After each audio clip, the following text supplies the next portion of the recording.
Keep watching The Politics every Friday, 12 p.m. Eastern Time on New York Parrot TV, the voice for humanity.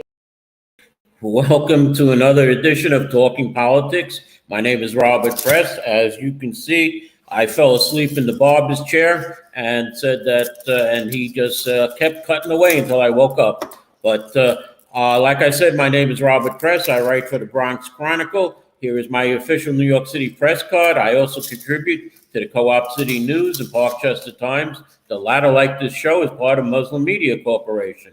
I also have a blog at www.100%.blogspot.com and Facebook pages 100% and What is Going On in Your Community Board.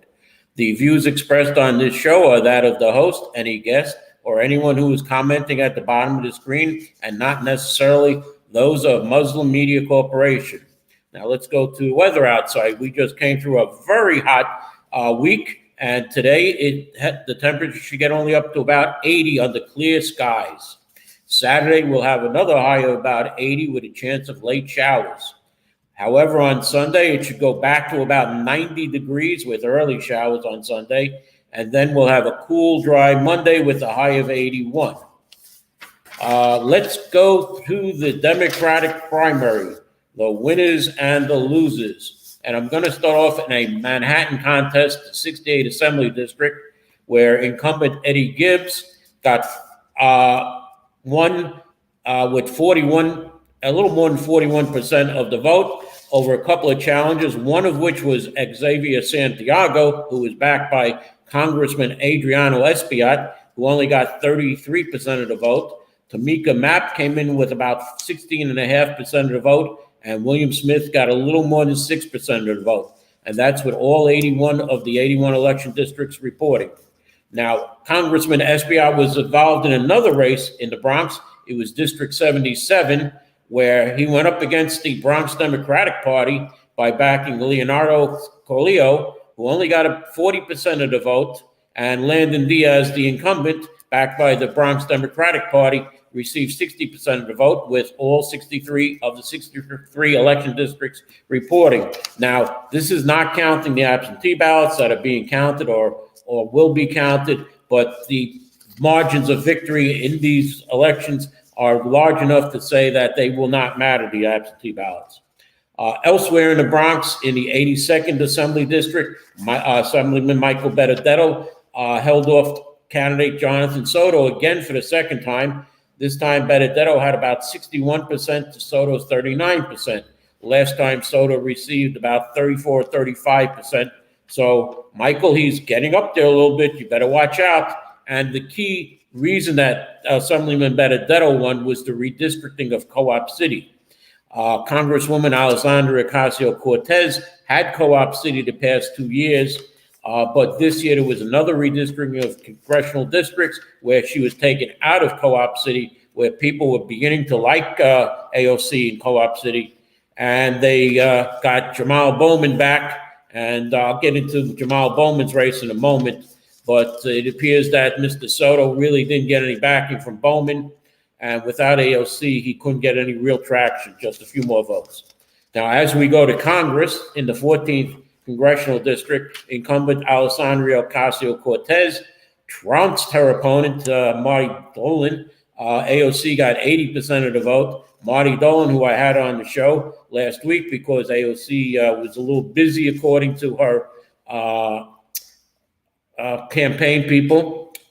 She was out in Las Vegas campaigning with Joe Biden. I wonder if she was helping him for the debate. We'll get into that a little later, too. Marty Dolan received less than 20% of the vote, with all 389 of the 389 election districts reporting. In the 16th congressional district, again, I had the winner of that show on my show, of that election on my show 2 weeks ago. George Latimer won the 16th congressional district over incumbent Jamal Bowman. Candidate Latimer received over 58%, while Bowman received less than 42%. Now, there was early voting for 9 days in the city, and citywide, 46,241 people took advantage of early voting. However, here in the Bronx, only 6,445 people took advantage of the early voting. Now, this was the Democratic primary only. I missed one race, the 84th Assembly District, where incumbent Amanda Septimo easily won her race. Now, as I said, this was the Democratic primary. November is a different story. In New York City, generally it's not. But as we saw last year, we had a Republican winning in the 13th Congressional District. And who knows what's happening now with especially what happened last night. And let me get into the presidential primary of last night.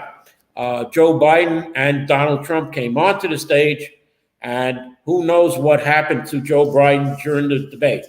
Now, President Joe Biden continues to confront deeper doubts among Democrats than former President Donald Trump faces with Republicans, even after Trump was convicted of 34 felony charges last month, according to the New York Times. And last night's presidential debate carried on CNN just amplified Democratic worries.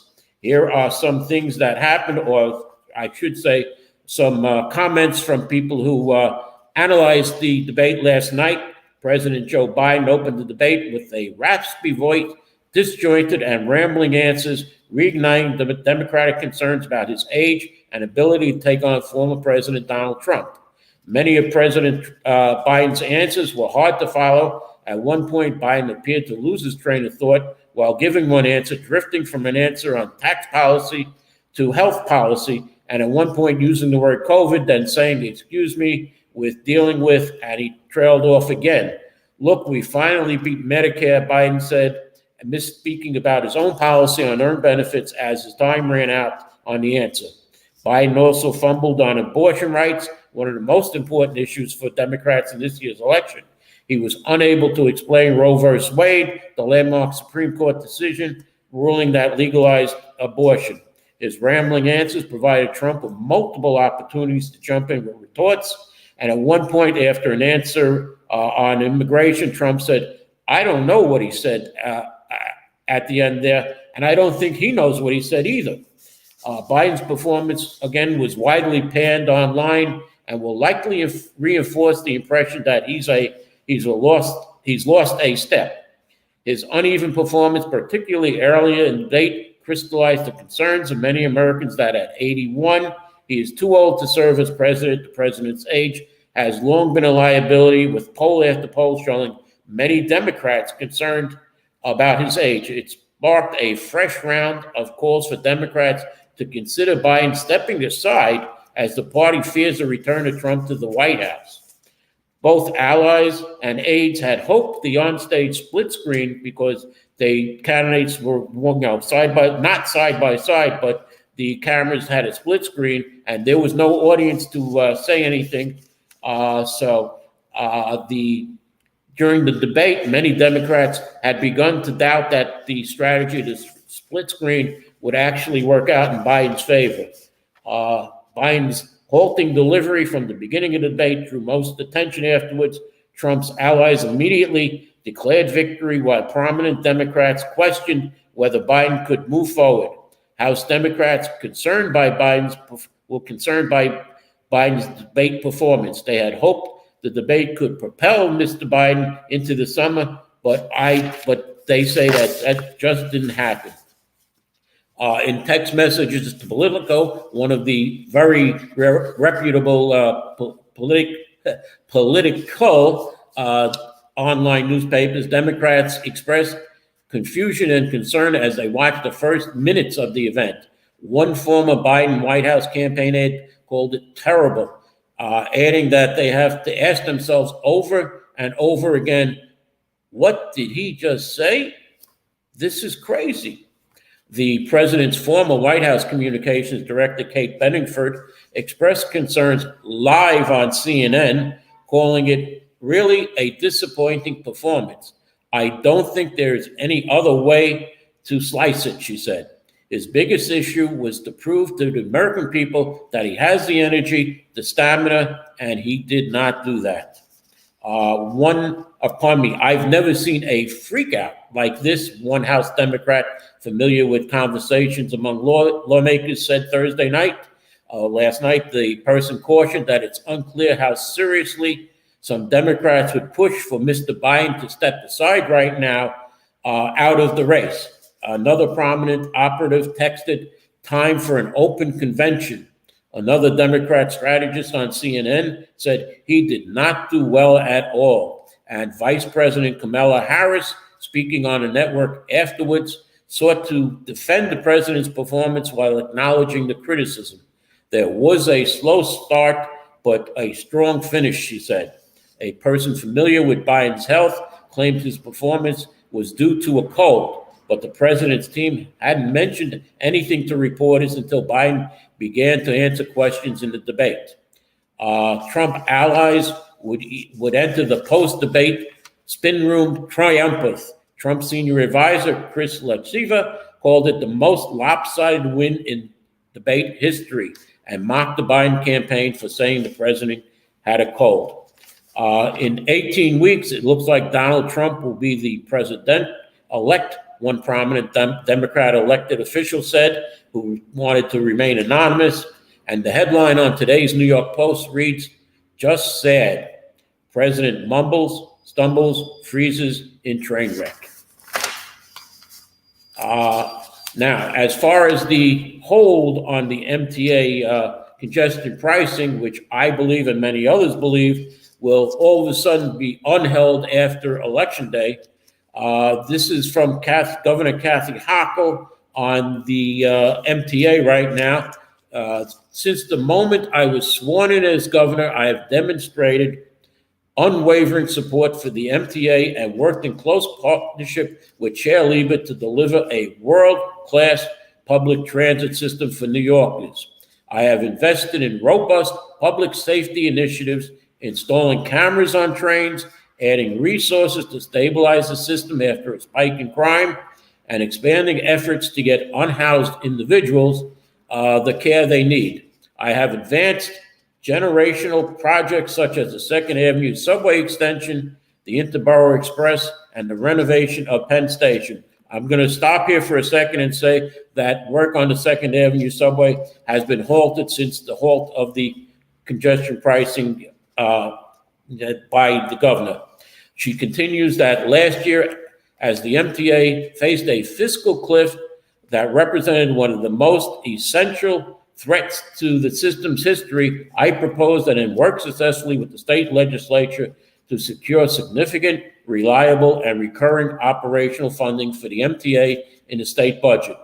As a result, the MTA is now in a strong fiscal position, which will allow it to continue to meet its responsibilities to its millions of riders to provide safe and timely transport. And at a time when transit systems across the country are cutting service to their riders, New York has instead provided increased service to the MTA system. It brought about an important note to the MTA in the process of finalizing its 2029 capital plan, which will be voted on by the MTA board this fall and will require new funding sources. I'm going to stop here for a moment. If you read between the lines there, the new funding sources will be congestion pricing. In the coming months, she says, my team will work with the MTA to further develop a comprehensive approach to fund both the remaining projects in the 2024 capital plan and the new capital plan that is required from 2025 to 2029. We have a new viewer, Operation Zenith. America is no longer a serious country. The adults are good. Well, I guess you must be one of the Russians. So let me continue where I was here with Kathy Hochul, where she says, and I will continue to work in partnership with the state legislature. No, I'm not freezing up. I'm just laughing from the last comment. That she will continue to work in partnership with the state legislature to improve comprehensive solutions and enhance appropriate funding sources in next year's budget. this administration's proven commitment to the MTA, as well as my record of delivering resources for critical priorities in the state budget, should provide the MTA with full confidence in future funding streams. While the timing of the next budget may necessitate temporary adjustments to the timeline of certain contracts, there is no reason for New Yorkers to be concerned that any planned projects will not be delivered. In the interim, the MTA has committed to direct all available resources to ensure the system remains in a state of good repair and continues to advance priority projects and prepare to activate new contracts immediately following the designation of new revenue sources in next year's budget. Now notice, and again, I'm going to stop here for a moment to analyze this. Notice she says new revenue sources in next year's budget. That's congestion pricing. And there's one final paragraph, and I'm going to give you a little joke that occurred between myself and the governor before I go to a commercial. She said, I also believe there are additional opportunities for savings and improved revenues within existing MTA operations. Last year, at my direction, my administration and the MTA leadership successfully identified operating efficiencies to the tune of more than $400 million. I am confident in our ability to take those efforts even further. Now, several years ago, Kathy Hochul came to the Bronx Democratic Party dinner. I was able to talk to her. She was lieutenant governor at the time. It was a stormy day, and then Governor Cuomo was up in the air in an airplane traveling across the state. I said to Lieutenant Governor Kathy Hochul, it is a bad storm out. The governor is up in a plane. It's stormy. Are you prepared if anything should happen to the governor to take over? And, well, you know what? Being from upstate, she turned into a deer and froze with a like that. And she had to be taken away by some of the Bronx Democratic Party officials, and I got yelled at for saying that to her. So let me go to a commercial now, and I'll be back afterwards with some more exciting information. Okay. Do you know that there is a publishing company that wants to make life easier for you as a writer? This publishing company is called World Inkers Printing and Publishing. We publish in all different languages, and we're looking for writers of all genres, all formats. We're looking for scholars, ghostwriters, playwrights, poets, short fiction, novelists, you name it. We're looking for anybody who is interested in writing and the craft of writing to be in touch with us. You can reach us at info.worldinkers@gmail.com. With World Inkers Printing and Publishing, you do not require a lot of money to publish with us. Contact us today at info.worldinkers@gmail.com. Become a winner with other authors at World Inkers Printing and Publishing. Give us a shot. We will surely convince you. Welcome back. Again, here's something from Kathy Hochul that you'll like if you drive on the Bronx River Parkway, especially over the train tracks between Tremont Avenue and Bronx Park. Governor Kathy Hochul Wednesday announced the start of a $517.5 million project to replace the two bridges along the Bronx River Parkway between East Tremont Avenue and Bronx Park in the Bronx, improving resiliency and enhancing safety along the vital travel artery that serves tens of thousands of commuters each day. The project, which contains more than $200 million in funding by the Federal Infrastructure Investment and Jobs Act, will create a smoother flow by providing dedicated southbound exit lane ramp from the Parkway to East 177th Street to go to the Cross Bronx Expressway. Additionally, a new shared use path will be constructed that includes a connection to the scenic Bronx River Greenway for pedestrians and cyclists. This project will replace the bridge that carries the Bronx River Parkway over East Tremont Avenue and the bridge over East 180th Street, Morris Park Avenue, and adjacent New York City transit yards. Both bridges were built in 1951 and are nearing the end of their service lives. They will be replaced with modern structures featuring redundant steel girders, stainless steel reinforced concrete desks, concrete piers, fewer bridge joints, and other features intended to reduce their long-term maintenance costs and harden the resistance to the impacts of climate change and severe weather. There will also be new storm water drainage facilities that will be added, and curbs, ramps, and sidewalks within the project. The new 12-foot wide shared use path will be constructed to the east of the northbound Parkway lanes and will help tie together residential neighborhoods in the area. It will begin at the intersection at Bronx River and Noble Avenue and connect to the existing Bronx River Greenway in Bronx Park near the NYPD building, which is the exit for Boston Road. Construction will begin shortly and is slated to be fully finished at spring of 2028. Here is a little police note about Chief of Department Jeffrey Madry. He has been set to face an internal trial this past Monday over allegations that he wrongfully intervened in the arrest of an ex-cop accused of pulling a gun on 3 kids in Brooklyn, but Madry's attorney got the trial date pushed back to August last week, sources said.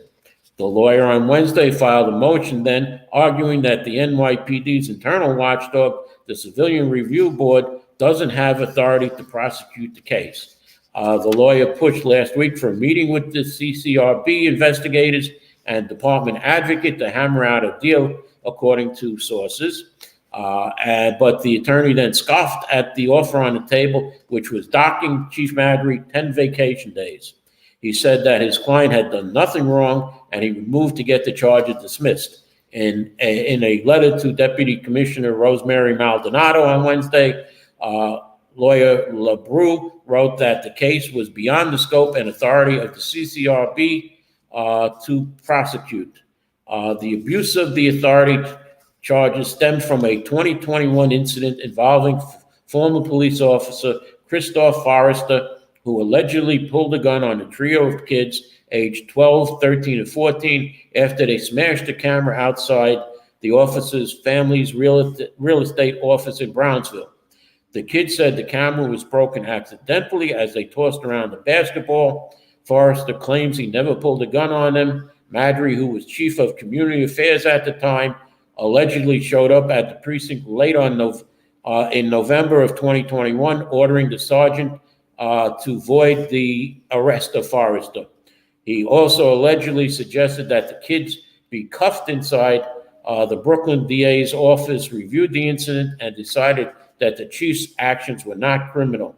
The CCRB took up the case last April and recommended that the police commissioner issue an official reprimand to Chief Madry on the abuse of his power. There is a push by bodega owners, which are fed up because they are going to try a new approach to stave off the wave of violence that has plagued the small convenience stores and delis in the 5 boroughs for months. They want to put in panic buttons. We need help today, not tomorrow, Fernando Mutiu, the spokesman for the group, United Bodegas of America, said in a statement released Wednesday. Panic buttons that can notify numerous people in real time and save lives and deter criminals. The pilot program for the alert gizmos, in partnership with digital security company SaferWatch, is hoped to help tap state funds that were supposed to be in security. We believe that everyone who works or visits a bodega deserves to feel safe, and this new program helps us accomplish this, Mateo said. The UBA did not say how many bodegas would be involved in the pilot program to start. According to SafeWatch CEO Gino Raffaello, the panic button system is already in use at countless government and other public buildings in the country. This specific platform saves lives and uses technology that enhances directly with 911 in new ways and methods. Raffaello said in a statement, "When UBA called me, I wanted to help. I love New York City and its diverse and special bodegas." The UBA announcement comes after a tidal wave of unfortunate, deadly violence in city bodegas and details. Last month, a 40-year-old man was stabbed to death in a Queens Boulevard bodega, and in May, Governor Kathy Hochul passed new protections aimed at helping the frontline retail workers and small business owners combat theft, including a $5 million tax credit for added security measures.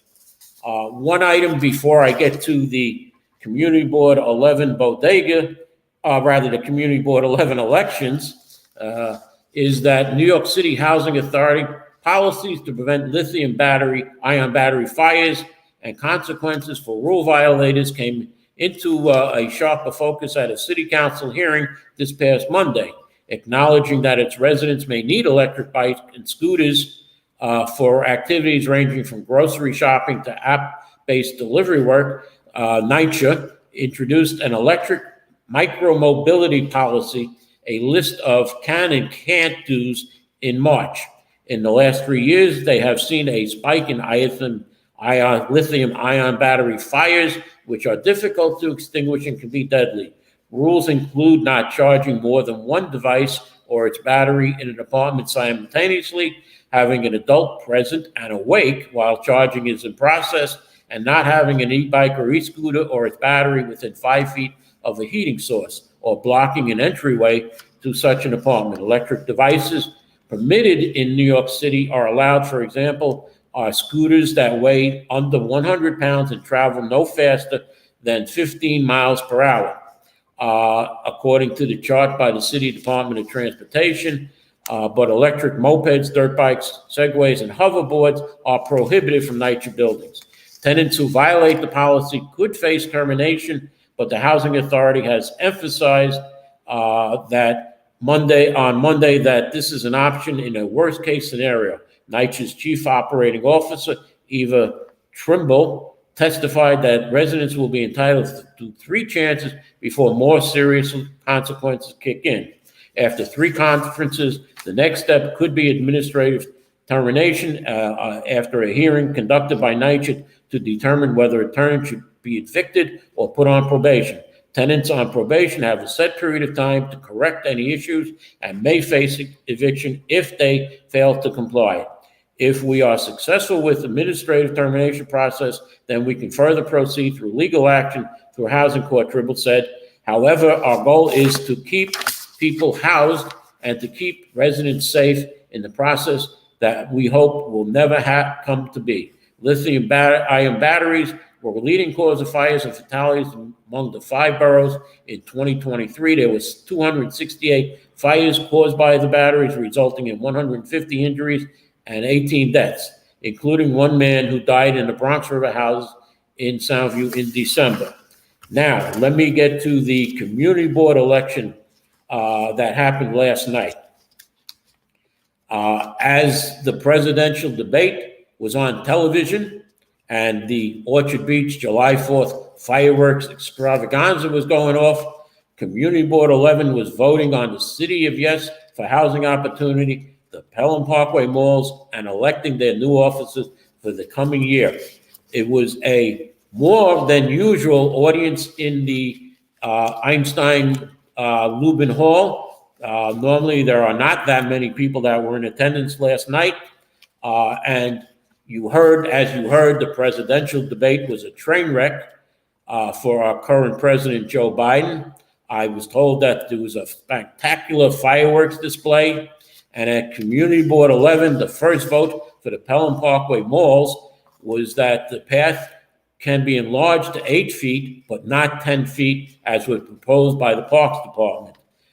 This is, and I'm going to segue here for a moment, into the Putnam Greenway project in Community Board 8 in Van Cortlandt Park, where Parks Department originally came to Community Board 8 saying that they had an 8-foot path for the Putnam Greenway, and Community Board 8, at that time I was serving on Community Board 8, we said we wanted a wider path of 12 feet. We had the room in Van Cortlandt Park. Unfortunately, on Pelham Parkway, the trees that have grown and this around this path prevent it from going to 12 feet, and even going to 10 feet is going to be a problem because I believe 23 trees have to be taken out, of which the Parks Department has said they are decayed, but there was testimony last night that of these trees on the Pelham Parkway between West White Plains Road and Seymour Avenue, where the Hutchinson Parkway comes in, that these trees, all right, supposedly that are decayed, withstood the heavy rain and thunderstorms, while trees that they say are okay, branches fell off of the trees. Okay, so let me move on. The board voted no on enlarging the park to 10 feet, and they would tell the Parks Department 8 feet is wide enough. The board voted no on the City of Yes housing opportunity, which was, and basically what's going on now, there's one board, I believe, in the Bronx that has voted yes for the City of Yes housing opportunity, and 5 boards in the Bronx have already voted no. The deadline is July 10th, I believe, and community boards really don't meet in July, so it's June 30th, which is really the deadline. Community Board 11 joins a host of other boards, not only in the Bronx, but citywide, and it is thought that almost a majority, well, we know one board won't, but it is only going to be a handful of community boards this time that will support the City of Yes housing opportunity. Now, as for the election, congratulations go out to the new chairwoman of Community Board 11, Cynthia Rodriguez, who takes over after 2 months of acting chair and vice chair by Treasurer Veronica Castro. Chair Rodriguez takes over, though, a troubled community board that saw 6 members not be reappointed, 2 members who quit, and 1 member who was removed by President Vanessa Gibson.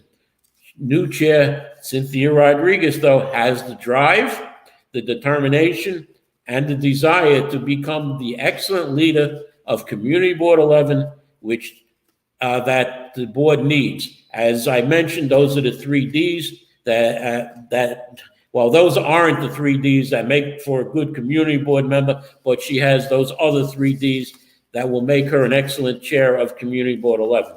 As for the other officers, the vice chair of Community Board 11 is Mr. Rich Reynoso. Hazel Mura returns as the board secretary, and the new sergeant of arms is board member Harry Santella. Good luck to the new executive board of Community Board 11. If there is a summer meeting, they do not meet, though, in the months of July and August, unless there is a special meeting that has to be called. So in September, you will see how the new board, the new executive board works out. And good luck, Cynthia, Harry, Rich, and Hazel. And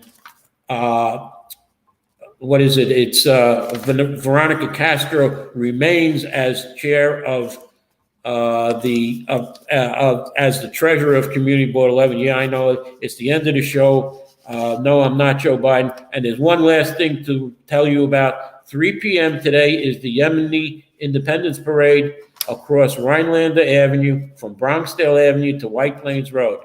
Traffic will be stopped in the area of the parade, and it has been a wonderful event. This is the 6th year it's going on. I will be over there. I will take pictures. It will be up on my blog, and I will write an article for the Bronx Chronicle on this, and probably the Parkchester Times also. So I want to thank you for watching, and I hope to see you next week here on Talking Politics.